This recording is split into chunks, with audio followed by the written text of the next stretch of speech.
En tête-à-tête avec Alain Gatti, qui est le secrétaire général de la CFDT Lorraine, qui vient de publier la plus grande enquête jamais réalisée sur le travail. Tout à fait. Et dans le Grand Est, il y a 16 790 personnes qui ont répondu à cette enquête. Alors avant de commenter les chiffres, Alain, quelle était véritablement votre volonté de sortir cette enquête précisément maintenant dans ce contexte, à quelques jours des élections présidentielles? Fondamentalement, le rôle d'une organisation syndicale, c'est de porter la parole des salariés. A fortiori dans une campagne où les questions de fond sont relativement absentes et la question du travail l'est encore plus. Donc nous avons engagé cette démarche de questionnement depuis le mois de septembre jusqu'au 31 décembre. On a recueilli au plan national environ 200 000 réponses. C'est une enquête assez lourde puisqu'il s'agit de 172 questions. Il fallait près de 30 minutes pour y répondre. 200 000 personnes en France ont pris le temps de répondre à 172 questions. On passait plus d'une demi-heure. C'est un exploit quand même.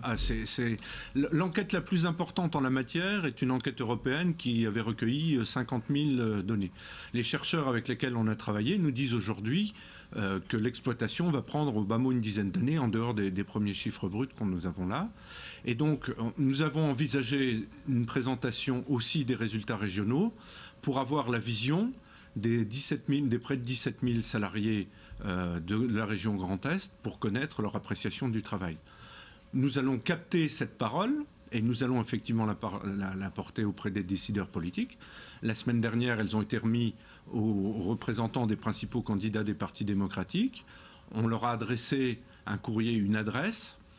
En fonction de leurs réponses, nous allons communiquer ces éléments de réponse à nos adhérents pour que, en tant que citoyens autonomes, majeurs et responsables, ils puissent, à partir des éléments qui leur ont été donnés, faire leur propre choix. La CFDT ne donnera aucune consigne de vote. Très bien, alors parlons des chiffres parce qu'ils sont ahurissants et il y en a un qui est sidérant en particulier, c'est que 81,4% des sondés aiment leur travail, ce qui casse quelque part une certaine image qu'on avait des Français râleurs, parce que les Français se sentent globalement bien, plus de 8 sur 10 en tout cas dans leur travail. Oui, je crois que ce qui est important à ce que montre l'enquête, c'est qu'il faut qu'on parte du réel. Si on veut changer les choses, il faut qu'on ait une vision claire du réel et non pas des ressentis. Et c'est ce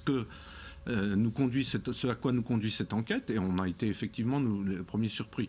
Le premier enseignement, vous avez donné le chiffre, c'est qu'effectivement l'entreprise n'est pas ni ce monde d'oppression, de souffrance dont on a décrit parfois, qu'elle n'est pas non plus le monde des bisounours où tout irait bien, mais qu'il y a par contre un vrai attachement des salariés, 81% qui aiment leur travail, 56% qui disent y prendre plaisir. C'est un lieu de relations interpersonnelles extrêmement forte. Voilà, donc les répondants sont heureux d'être à leur travail. Mais vous dites que c'est pas le monde des bisounours parce que, par exemple, un autre chiffre, 56% des Français estiment que leur charge de travail est trop excessive. Ce qui veut dire, ça peut entraîner parfois des arrêts maladie, des burn-out. C'est un peu, en ce moment, aujourd'hui, il en fleurit un petit peu partout dans le monde du travail. Donc voilà, il y a quand même quelques points sombres dans cette enquête à révéler. Tout à fait. À côté de l'un n'empêche pas l'autre en plus. À côté de ce satisfecit par rapport au bien-être, enfin l'appréciation positive vis-à-vis du travail, il y a évidemment la question du travail qui détruit. 34% des personnes qui nous ont répondu disent que le travail nuit à la santé. 19% emploient un mot qui est très fort, le mot délabré. 36%, je ne vais pas abreuver de chiffres non plus, mais 36% dorment mal à leur travail. On voit qu'il y a aussi un vrai malaise, considère qu'il y a une charge de travail excessive, il y a une pression qui est extrêmement forte. Donc en même temps qu'il faut il faut absolument traiter cette question. Donc il y a un élément de réponse qui est la prise en compte de la pénibilité au travail, dont certains candidats souhaiteraient volontiers la remettre en cause. On a près de 97% des personnes qui nous ont répondu qui disent qu'un métier pénible tout au long de sa vie doit être compensé par la possibilité de partir en retraite le plus vite possible. Bon, la difficulté est de savoir quel métier est pénible, oui ou non, mais ça c'est un peu le débat, effectivement, on va pas venir là-dessus aujourd'hui, mais c'est vrai qu'on a presque la solution à ces problèmes finalement dans cette enquête, c'est-à-dire que les gens souhaitent plus d'autonomie dans leur travail et aussi s'impliquer davantage dans leur entreprise, avoir un petit peu plus de décisions également, un peu plus de poids dans l'entreprise. Ça c'est le deuxième enseignement qui est un enseignement fort. Il y a une vraie aspiration, 80% des gens qui ont répondu nous disent souhaiter être plus autonomes dans leur travail.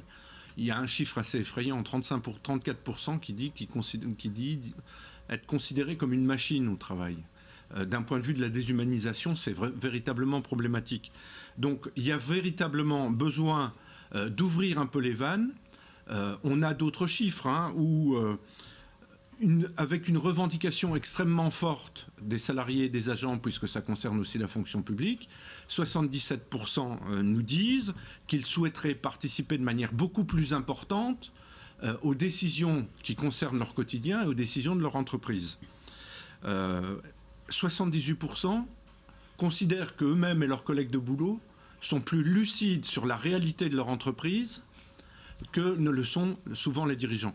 Et je dois dire, pour avoir malheureusement été amené à suivre un certain nombre de plans sociaux, je suis frappé par la capacité, et vous l'êtes sans doute vous aussi en tant que journaliste, la capacité d'expertise économique qu'ont les salariés sur la réalité de leur entreprise. Mais il y a vraiment cette aspiration extrêmement forte qu'on écoute leurs paroles, qu'on les prenne en compte. Il y a un rejet assez fort du management parce que, y compris, il y a des vraies tensions par rapport à ça qu'expriment aussi les cadres. J'en profite pour passer le bonjour à notre patron sur Mirabel TV. 32%, et ce sera le mot de la fin, allez-y Alain, concluez. 32% des salariés disent avoir eu envie, alors je ne sais pas si vous êtes dans ce cas-là. Je vais vous dire, allez-y. Souhaitent avoir eu envie d'agresser physiquement leur... La question piège pour terminer. Non, je vous rassure, il peut être tranquille, voilà. Donc voilà, c'est tout ce qui est un petit peu inquiétant. En même temps, il y a des problèmes, il y a des solutions qui sont apportées et les chercheurs vont plancher sur le sujet. Ça va mettre un petit peu de temps à décortiquer tout ça, mais c'est vrai que voilà, c'est un vrai vivier dans lequel il va falloir puiser. Merci beaucoup Alain d'avoir présenté ces résultats. Merci de votre invitation. Merci infiniment.